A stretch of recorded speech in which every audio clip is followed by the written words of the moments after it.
నమస్తే టీవీ20 న్యూస్ కి స్వాగతం. బులెటిన్ల ముందుగా హెడ్లైన్స్.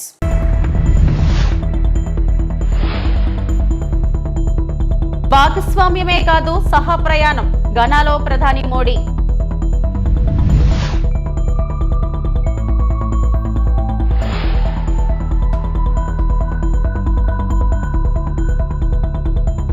కుప్పంలో డిజిటల్ నర్వ్ సెంటర్ ను ప్రారంభించిన సీఎం చంద్రబాబు.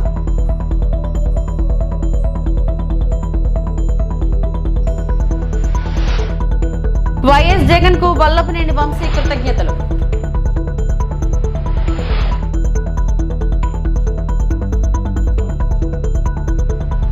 ఘనా అభివృద్ధి ప్రయాణంలో భారత్ కేవలం భాగస్వామి మాత్రమే కాదని సహా ప్రయాణం సాగిస్తున్నదని ప్రధాని నరేంద్ర మోడీ పేర్కొన్నారు. ప్రధాని తన 5 రోజుల పర్యటనలో భాగంగా పశ్చిమ ఆఫ్రికాలోని ఘానాకు చేరుకున్నారు. ఈ సందర్భంగా ఘానాలో ప్రధాని మోడీకి ఆ దేశ ప్రతినిధుల నుంచి ఘన స్వాగతం లభించింది. ఆ తర్వాత ఆయన ఘనా అధ్యక్షుడు జాన్ డ్రామాని మహామాతో పలు భాగస్వామ్య అంశాలపై చర్చించారు. అనంతరం ఆయన మీడియాను ఉద్దేశించి ప్రకటన చేశారు. प्रधानमंत्री मोदी ने कहा कि घाना का ये राष्ट्रीय पुरस्कार गर्व और सम्मान की बात है. उन्होंने पुरस्कार को भारतीय युवाओं की आकांक्षाओं और उनके उज्जवल भविष्य के साथ साथ दोनों देशों के ऐतिहासिक संबंधों को समर्पित किया. तो घाना के राष्ट्रपति ने प्रधानमंत्री नरेंद्र मोदी को अपने सर्वोच्च सम्मान से सम्मानित किया और ये वो तस्वीर प्रतिष्ठित राष्ट्रीय पुरस्कार से प्रधानमंत्री को नवाजा गया और इसका नाम है office of the star of the Ghana. इस प्रतिष्ठित पुरस्कार से सम्मानित किया गया.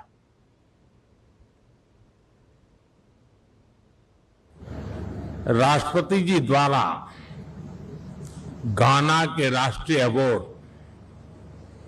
The officer of the order of the star of घाना से सम्मानित किया जाना मेरे लिए अत्यंत गर्व और सम्मान की बात है.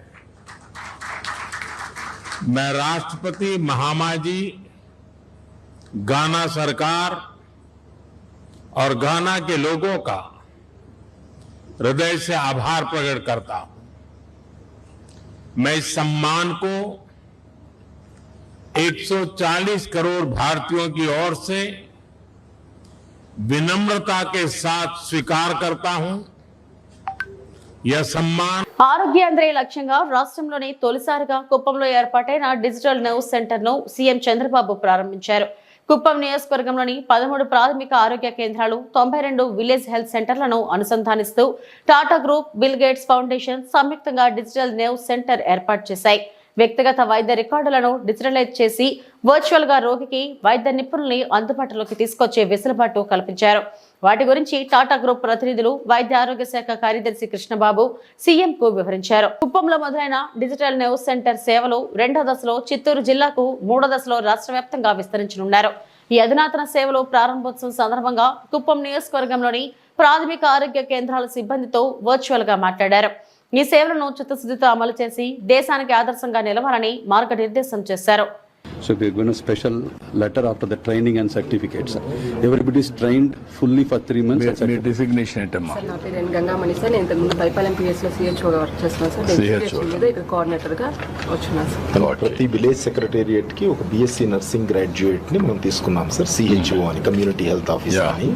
సో వాళ్ళల్లో కొంతమందిని, అంటే మనం 5000 అయితే కనుక మనం తక్కువ పాపులేషన్ కి ఉన్నారు కాబట్టి కొంతమందిని రీఆర్గనైజ్ చేసి ఇక్కడ తీసుకొచ్చాము. వాళ్ళకి ట్రైనింగ్ సైడ్ నుంచి ఇప్పించి. ఇప్పుడు మ్యాన్ పవర్ ఎంతవరకు ఉంది మీకు? వీళ్ళందరినీ కానీ రీఆర్గనైజ్ చేస్తే ఎంతవరకు మ్యాన్ పవర్ ఉంది? సరిపోతుంది? టోటల్ గా మనకి ఎంటైర్ స్టేట్ లో కనుక ఇది చేయాలంటే అప్రాక్సిమేట్ గా ఒక 2000 మెంబర్స్ కావాలి సార్. 1500 to 2000 అడిషనల్ ఈ స్టాండర్డ్స్ ప్రకారం. సో మనకి 10,032 మంది ఉన్నారు సార్ మన సిహెచ్ఓలు. వాళ్ళని ఇప్పుడు రీఆర్గనైజ్ చేస్తే 7,500 ఏదైతే మనం విలేజ్ సెక్రటేరియట్స్ లో రీఆర్గనైజ్ చేస్తున్నామో సేమ్ సిస్టమ్ లో 5,000 కి ఒక సబ్ సెంటర్ సార్. మనకు ఇప్పుడు 3,200 ఉన్నారు ఒక్కొక్క సబ్ సెంటర్ కి. అందుకని వాటిని ఆప్టిమం లెవెల్లో కనుక మనం రీఆర్గనైజ్ చేస్తే ఈ 2000 మెంబర్స్ ని మనం ఇలా ట్రైన్ చేసి ఉపయోగించుకుంటే వర్కౌట్ చేయాలి. 8 super specialist now Nori Dattatreya I appointed as advisor. Like that for cancer. We can make one doctor who is specialist. You can take higher level, national, international knowledge syncing with that. Then they will execute down below. We will have a target approach. Vijayawada camp కార్యాలయంలో Uttarandhra irrigation ప్రాజెక్టులపై మంత్రి doctor Nimmala Ramanaidu సమీక్ష నిర్వహించడం జరిగింది. ఈ సమీక్షలో irrigation advisor Venkateswara Rao, ENC Narasimha Murthy మరియు ఆయా ప్రాజెక్టుల సిఈలు, ఎస్ఈలు, ఇతర ఉన్నతాధికారులు పాల్గొన్నారు. అవి కూడా మేము పంపిస్తామని చెప్పారు. వెయిట్ చేసేసి ఇప్పుడు ఇదేంటి బీఆర్ఆర్ వంశధార ఇది ఫేజ్ 188 రిలీజ్ చేయాలండి. 170 వర్క్స్ ల్యాండ్ ఎక్విజిషన్. ఇప్పుడు ప్రజెంట్ 20,000 ఎకరాల ఆయకట్టుకు వస్తుంది. 1.5 lakh పాపులేషన్ ప్రజెంట్ బెనిఫిషియరీ. ఇప్పుడు ఏదైనా మనకి ఏంటి ఈ 170 కోట్లు 188 కోట్లు వచ్చి పెడితే ఇంకా 20,000 ఎకరాలకు వస్తుందా? ఏంటి అంత డిఫరెన్స్ ఏంటి? మనం అంత ఖర్చు పెడితే 20,000 వచ్చింది. ఇది కరెక్టేనా? కరెక్ట్. క్రిటికల్ బ్యాలెన్స్ 188 కోర్స్ ఖర్చు పెడితే 20,000 ఆయకట్టుకోవచ్చు. అది కూడా పాల్గొన్న కాన్స్టిట్యూన్సీ. తాడేపల్లిలో వైఎస్ఆర్సీపీ అధ్యక్షులు వైఎస్ఆర్ జగన్ ని కలిసిన గన్నవరం మాజీ ఎమ్మెల్యే వల్లభనేని వంశీ దంపతులు. కూటమి ప్రభుత్వం తప్పుడు కేసులతో 140 రోజులు అక్రమ నిర్బంధంలో ఉండి బెయిల్పై నిన్న విడుదలైన వంశీ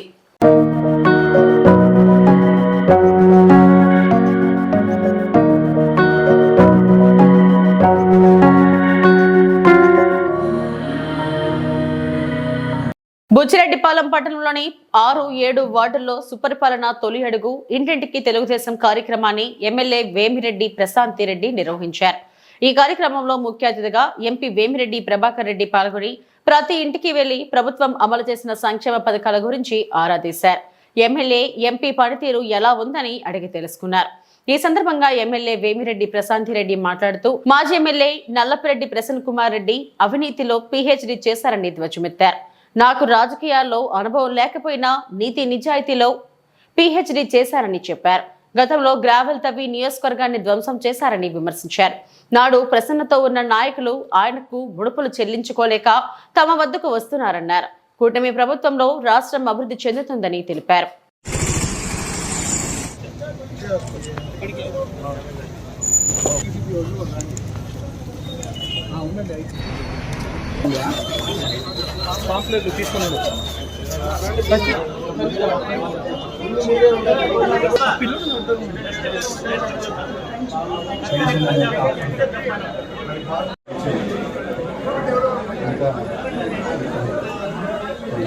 పిల్లలు ఉన్నారా? ఎంతమంది పిల్లలు? ఇద్దరు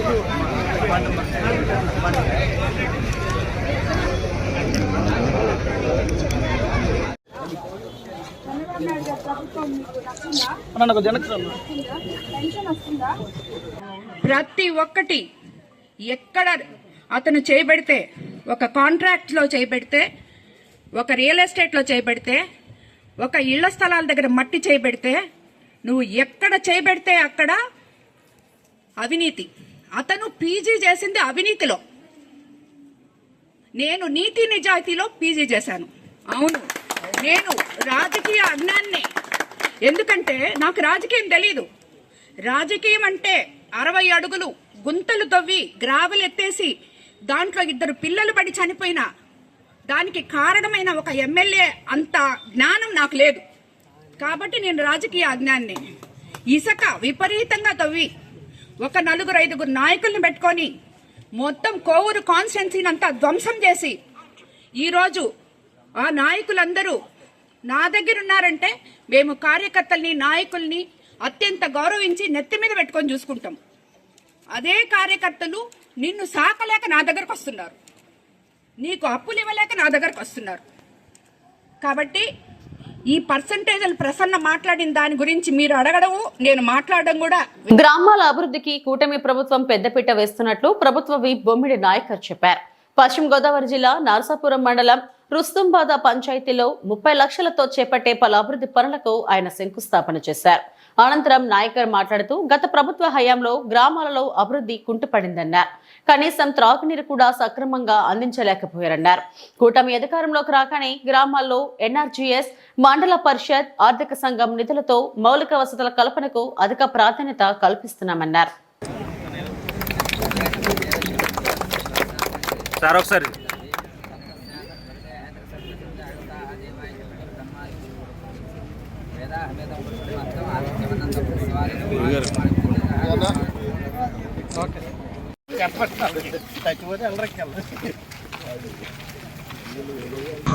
అందరికీ నమస్కారం అండి. ప్రత్యేకంగా మా మీడియా సోదరులకి అది కార్యక్రమం చేసినటువంటి స్థానిక ఎంపీ గారు, స్థానిక ప్రెసిడెంట్ గారు, మరి కూటమి నాయకులకి, మరి రుస్తుంబాద ప్రజానికానికి అందరికీ కూడా ధన్యవాదాలు తెలియజేసుకుంటున్నాం. మరి ఈ రోజున మండల ప్రజా పరిషత్ ద్వారా మరి రుస్తుంబాద పంచాయతీ నుంచి 2 రోడ్లకు, సీసీ రోడ్లకు ఇక్కడ ఈ రోజున మరి మేము శంకుస్థాపన చేయడం జరిగింది. మరి 15 లక్షలతో ఒక రోడ్డు, అదేవిధంగా 15 లక్షలతో ఇంకో రోడ్డు కూడా రెండు రోడ్స్ ఇవ్వాలి. ఇక్కడ మేము అందరూ కూడా శంకుస్థాపన చేస్తాం. అదేవిధంగా మరి ఓవరాల్గా చూసుకుంటే కనుక మండల ప్రజా పరిషత్ ద్వారా 1.5 కోటికి సంబంధించినటువంటి పనులని మేము శంకుస్థాపన చేసి నియోజకవర్గంలో మరి ప్రతి చోటన కూడా పనులు జరుగుతున్నాయి. అంటే ఒక్క విషయం మేము మాట్లాడదలుచుకున్నాం ఏంటంటే, ఈ 1 ఇయర్లో కూడా ఏదైతే 2024 ఎలక్షన్స్ అవును కానీ ఇప్పటి వరకు కూడా నాకు 1 ఇయర్ ప్రక్రియలో నియోజకవర్గంలో రోడ్డు విషయంలో చూసుకుంటే కనుక ఎన్ఆర్జీఎస్ ద్వారా కానీ, మండల ప్రజా పరిషత్ నుంచి కానీ నియోజకవర్గాలు అన్ని చోట్ల కూడా రోడ్లు వేసే విధంగా మేము అందరూ కూడా ముందుకు వెళ్ళడం జరిగింది. మరి రాబోయే రోజుల్లో కూడా మరి నియోజకవర్గంలో ప్రతి ఒక్కరికి కూడా పూర్తిగా ప్రతి ఇంటికి కూడా రోడ్డు సౌకర్యం ఉండే విధంగా కూడా మేము పూర్తిగా సహకరిస్తామని చెప్పి సందర్భంగా తెలియజేసుకుంటూ, మరి ఏదైతే ఎన్ఆర్జీఎస్ నుంచి ఉన్నాయో రాబోయే మాకు గత సంవత్సరం కూడా 7 కోట్ల రూపాయలతో ఎన్ఆర్జీఎస్ వర్కులు చేయడం జరిగింది. గోకులాలు కానీ, సీసీ రోడ్లు కానీ, డ్రైనేజ్ కానీ. మరి ఈ సంవత్సరంలో కూడా మరి దాదాపు మాకు 7 కోట్ల రూపాయలతో అన్ని చోట్ల కూడా నియోజకవర్గాన్ని ప్రతి పంచాయతీని కూడా ఎక్కడ కూడా పార్షియాలిటీ లేకుండా ఎక్కడైతే బాగోలేదు, ఎక్కడైతే మనం డెవలప్మెంట్ చేయాలో దాని మీద చూసి ప్రతి పంచాయతీకి మన నిధులు కేటాయించి అక్కడ డెవలప్మెంట్ చేస్తామని చెప్పి సందర్భంగా తెలియజేస్తాం. అదే కాకుండా ఎంపీ ల్యాండ్స్ నుంచి కూడా బరెల్ గ్రౌండ్స్ కూడా మేము అక్కడ ఏదైతే షెడ్స్ కానీ అక్కడ కొంత మోడరేషన్ చేసి మరి అక్కడ కూడా వర్క్లు చేసే విధంగా కూడా మేము ఎదురుకు వెళ్తామని చెప్పి సందర్భంగా తెలియజేస్తాం. మరి ఓఎన్జీసీ నుంచి కూడా మేము కొంత నిధులు తీసుకోవడం జరుగుతుంది. అది రోడ్లు అవ్వచ్చు, లేకపోతే ఓహెచ్ఆర్ కూడా అడిగాం మేము. అదేవిధంగా బరెల్ గ్రౌండ్స్ కూడా కొంత నిధులు మరి ఓఎన్జీసీ టీం, అదేవిధంగా సురేష్ గారు కూడా ఉన్నారు, ఆయన ద్వారా కూడా ఓఎన్జీసీ నుంచి అడిగి మన నియోజకవర్గానికి మరి డెవలప్మెంట్ విషయంలో కూడా ప్రతి ఒక్కరిని కూడా మనం ఇన్వాల్వ్ చేసి, మనకి ఏంటంటే కావాల్సిన అభివృద్ధి కావాలి కాబట్టి దాని దృష్ట్యా మరి కూటమి ప్రభుత్వం ముందుకెళ్తుందని చెప్పి సందర్భంగా తెలియజేసుకుంటూ మరి ఈ కార్యక్రమం ప్రతి ఒక్కరికి కూడా ధన్యవాదాలు తెలుసు. అంబేద్కర్ కోనసీమ జిల్లా అమలాపురంలో బాబు షూరిటీ మోసం గ్యారంటీ సమీక్ష సమావేశంలో regional coordinator Botsa Satyanarayana hot comments చేశారు. బాబు షూరిటీ మోసం గ్యారంటీ క్యూఆర్ కోడ్ ను ఆవిష్కరించిన బొత్స, చంద్రబాబు నాయుడు ఎన్నికల ముందు ఇచ్చిన హామీలు క్యూఆర్ కోడ్ స్కాన్ చేస్తే వస్తాయి. వీటిని వైసీపీ కార్యకర్తలు ప్రజల వద్దకు తీసుకెళ్లి చంద్రబాబు చేసిన మోసాన్ని వివరించాలి. చంద్రబాబు ప్రజలకు ఇచ్చిన హామీలను ఏ విధంగా మోసం చేశాడో ప్రజలకు తెలియజేయడం కోసమే బాబు షూరిటీ మోసం గ్యారంటీ కార్యక్రమం డిజిటల్ స్క్రీన్ పై ప్లే చేయించి చూపించిన మాజీ మంత్రి బొత్స సత్యనారాయణ, భవిష్యత్ గ్యారంటీ అనే బాండ్ పేపర్ ను చంద్రబాబు, పవన్ కళ్యాణ్ సంతకాలతో ప్రజలకు పంచిపెట్టారని, ఇప్పుడు ఆ హామీలను విస్మరించి మోసం చేశారని ఆరోపించిన బొత్స, తాట తీస్తామంటాడు పవన్ కళ్యాణ్. ఎవరి తాట తీస్తారు? తాటాకు చప్పళ్లకు భయపడేవారు ఎవరూ లేరు. పవన్ కళ్యాణ్ బెదిరింపులకు భయపడేవాడు ఎవడూ లేడు. ప్రజలకు ఇచ్చిన హామీలను అమలు చేయకపోతే మెడలు వంచి తీరుతాం. పండించిన పంటలను కొనే నాథుడు లేడు. గ్రామాలకు వెళ్లి చంద్రబాబు మోసాలను ప్రజలకు వివరించాలి. శాసనమండలి సాక్షిగా మంత్రి నారా లోకేష్ అన్నదాత సుఖీభావ పథకం ఏప్రిల్, మే నెలల్లో అమలు చేస్తామని చెప్పినా ఇంతవరకు అమలు చేయలేదని వీడియో ప్లే చేసి చూపించిన బొత్స, హామీలు అమలు చేయాలని డిమాండ్ చేస్తే కేసులు పెడతారా? స్వాతంత్రం వచ్చాక ఇటువంటి పోకడలు చూడలేదు. కూటమి ప్రభుత్వం దీపం ఉన్నప్పుడే ఇల్లు చక్కబెట్టుకోవాలన్నట్టుగా మారింది. అధికారంలో ఉన్నవారు ఇసుకను దోచుకుంటున్నారు. ఉచిత ఇసుక అని చెబుతూ ఇసుక దొరికే రావులపాలెం అధిక ధరకు కొనుక్కోవాల్సి వస్తుందని మాజీ మంత్రి బొత్స సత్యనారాయణ అన్నారు.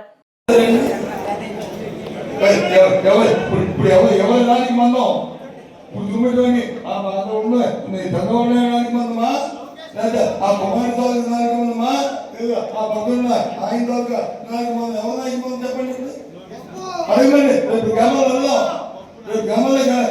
చెప్తాం ఈ విషయాన్ని. అంతేగాని ఎవరిలో కొడతానికి ఈ కార్యక్రమం కాదు. అందుకే ఈ కార్యక్రమం పెట్టారు. జగన్ గారు మీరు ఉన్న 7 ఉన్నారు ఇక్కడ కోఆర్డినేట్. ఈ సమావేశం అయిన తర్వాత 7 కోఆర్డినేట్ 7 డేట్స్ తీసుకోండి. 7 డేట్స్ తీసుకోండి. 7 రోజుల్లో సమావేశం జరగాలి. సమావేశం జరగాలి. సర్పంచ్ దగ్గర నుంచి ఎంపీ దగ్గర నుంచి అందులో సమావేశం రావాలి. వాళ్ళందరికీ ఈ కార్యక్రమం చూడండి, ఈ కార్యక్రమం చెప్పండి, వాళ్ళు చెప్పినే చెప్పండి, ఇంకే ప్రజలు తీసుకొని చెప్పండి. అయిన తర్వాత అమ్మ నువ్వు విలేజ్ వరకు 7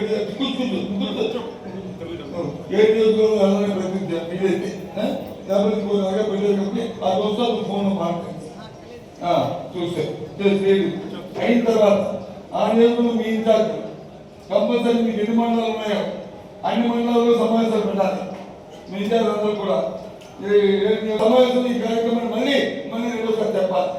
చెప్పి అప్పుడు వాళ్ళని మా గ్రామాల్లో పంపించాలి. మీరు కూడా మీకు అవకాశం మీరు కూడా గ్రామాల్లో వెళ్ళి వాళ్ళతో మమ్మల్ని మీరు తెలియని అవసరం ఉంది. ఇది నా మాట కాదు, జగన్మోహన్ రెడ్డి గారి మాట, మన పార్టీ మాట, మన పార్టీ తీసుకున్న నిర్ణయం. కాబట్టి జిల్లా వహించాలని మిమ్మల్ని అందరినీ కోరుతున్నాను.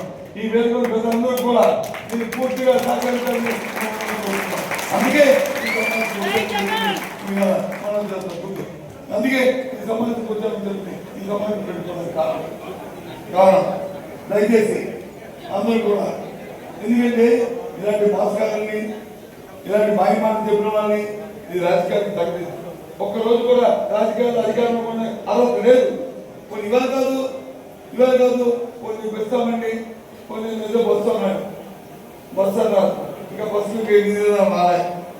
ఎన్నికలకు వచ్చి మీ ఊర్లో ఎక్కి తెలుపు దర్శనం చేసి మళ్ళీ ఊరికి వస్తారా? ఇప్పుడు వచ్చి ఊర్లో ఏ జిల్లాకి వెళ్తారు, ఏ ఊరికి వెళ్తారు చెప్తారు. సరే చెప్పండి, నా సంగతి కూడా తెలుసుకుందాం. ఏదో ఆగిపోయారు ఇస్తాను వెయిట్ చేస్తాం. కానీ నిరుద్యోగ స్కిల్ డెవలప్మెంట్ ఇస్తారంట. దాంతో అందరికి ఉద్యోగం వచ్చాడు 3,000 రూపాయలు ఇవ్వకండి. చదువులండి మరి సిటీకి వచ్చి P4 ఏంటిది?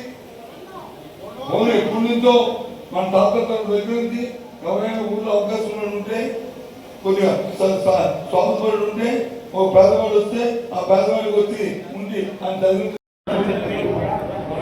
మంత్రి గారు లోకేష్ పెడతా నేను చెప్తాడు. ఆయన కూడా చదువుతాడు.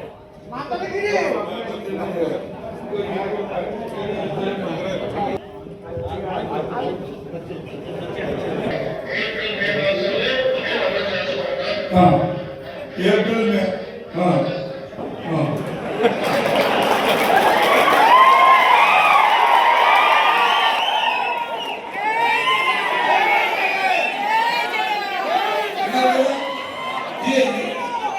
ఈ విషయాన్ని గ్రామాలు చెప్పండి, ఈ వీడియోని గ్రామాలు చెప్పండి. ఏప్రిల్ మే మాసంలో శాసనమండలి సాక్షిగా మా అందరి వర్షాలు మా తలలో ఉట్టేసి జగన్ రెంటిపల్ల పర్యటనలో మృతి చెందిన సింగయ్య భార్య సంచలన వ్యాఖ్యలు. నా భర్తను అంబులెన్స్ లో ఎవరో ఏమో చేశారు, అందుకే చనిపోయి ఉంటాడని మాకు అనుమానంగా ఉంది. చిన్న గాయాలకి మా ఆయన ఎలా చనిపోతాడు? సింగయ్య చనిపోయాక మంత్రి లోకేష్ మనుషులు 50 మంది మా ఇంటికి వచ్చి మమ్మల్ని ఇబ్బంది పెట్టారు. అప్పటి వరకు బాగా మాట్లాడిన వ్యక్తి అంత సడన్ గా ఎలా చనిపోతాడు? కొందరు వైసీపీ వాళ్ళు ఆటోలో ఆసుపత్రికి తీసుకెళ్దామంటే వద్దని అంబులెన్స్ లోనే తీసుకెళ్లారు అని చీలి సింగయ్య భార్య తెలిపారు. నా పేరు లూద్ మేరీ, మా ఊరు వెంగళాయపాలెం. నా భర్త పేరు చీలి సింగయ్య. అతను జగనన్న గారు వస్తున్నారని చూడటానికి వెళ్ళారు. అది యాక్సిడెంట్ అయితే అక్కడ కారు తగిలిందని అన్నా.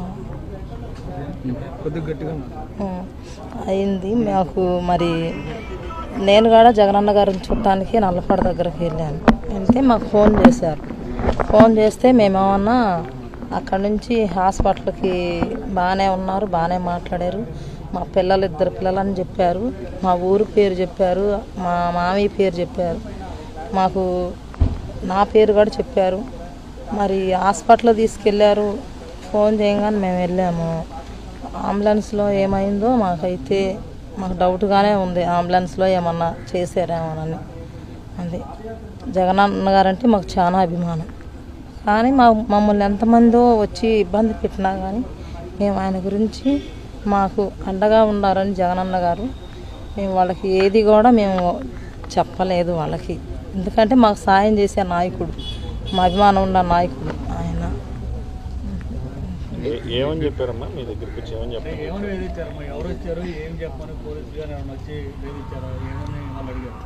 పోలీసులు వచ్చారు, వీడియోనే చూపించారు మాకు వాళ్ళు. మరి లోకేష్ గారు పంపించారు, మేము కూడా మీ అసీలమే అని చెప్పారు, మీ కులస్తులమే అన్నారు. వాళ్ళు వచ్చేలేకే నాకు అసలు భయం వేసింది. భయం వేసి మేమైతే ఏం చెప్పలేదు. తర్వాత లోకేష్ గారు పంపించారు అని చెప్పారు మాకు.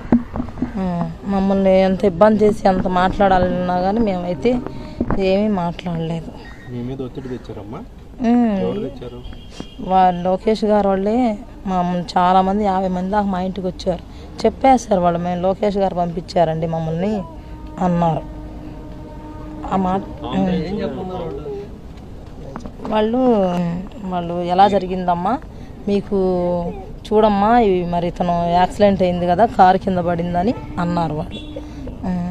ఆ మాటే చెప్పారు వాళ్ళు. కానీ మేము నమ్మలేదు. అది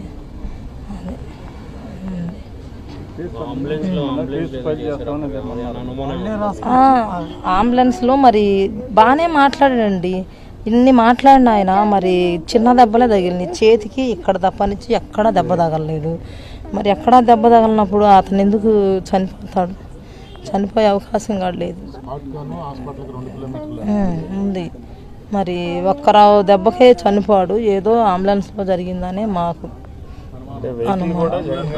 మరి జగనన్న గారు మా పార్టీ వాళ్ళు వచ్చి మేము తీసుకెళ్తాం, మా అతన్ని మా పార్టీ నాయకుడిని మేము తీసుకెళ్తాం మా ఆటోలో అన్నా కానీ వాళ్ళు అసలు ఒప్పుకోలేదంట. అంబులెన్స్ రావాలి, దానిలోనే ఎక్కించుకుంటాము అని చెప్పారు. మరి ఈలోపు ఆలస్యమయ్యేలేకి ఇదయిందో మరి ఎట్లన్నా కానీ అంబులెన్స్లోనే ఇదయిందండి.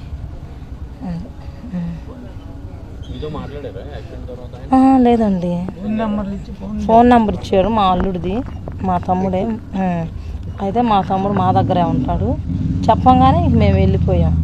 ఏంటంటే అమ్మ చిన్న దెబ్బలే అని చెప్పారు. చిన్న దెబ్బలే అని చెప్పారు. చెప్తే మాట్లాడలేదండి, ఆయనతో మాట్లాడలే. ఆయన ఎవరో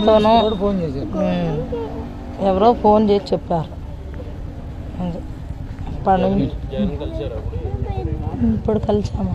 కలిస్తే ఆయన మాకు కుటుంబానికి అండగా ఉంటామమ్మా. పిల్లల చదువులకు బాధ్యత. తిరుమల శ్రీవారి ఆలయంపై మరోసారి విమానం చక్కర్లు. ఆలయం పైనుంచి విమానాల రాకపోకలు తరచూ. శ్రీవారి ఆలయం పైనుంచి వెళ్తున్న విమానాలు తిరుమలను నో ప్లేయింగ్ జోన్ గా ప్రకటించాలని కోరుతున్నా పట్టించుకొని ప్రభుత్వ పెద్దలు.